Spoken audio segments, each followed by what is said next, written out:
శివాలయాలన్నింటిలోకి శివాగమంలో అత్యంత శ్రేష్టమైన శివాలయం. ఉత్తర క్షణంలో మీరు దర్శనం చేస్తే కోరికలను ఈడేర్చగలిగినటువంటి శివాలయం. దాన్ని మించి ఇంకొక శివాలయం ఉందని చెప్పడం సాధ్యం కాని శివాలయం పశ్చిమాభిముఖమైన శివాలయం.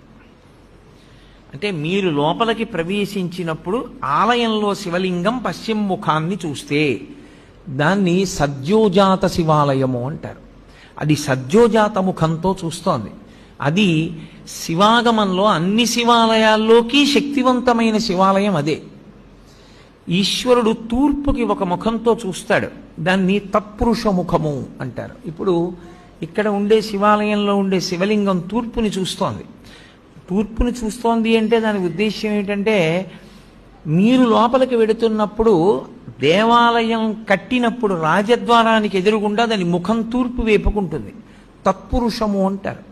ఈ తత్పురుషం వైపు చూసేటటువంటి ముఖం, తత్పురుషమని పేరున్న ముఖం తూర్పుకి చూస్తే అది తిరోధానాన్ని చేస్తుంటుంది. తిరోధానము అన్న మాటకు అర్థం ఏంటంటే చీకటిలో ఉంచుతూ ఉంటాడు. ఆ ముఖంతో తెలియనివ్వడు, మాయాస్వరూపుడే.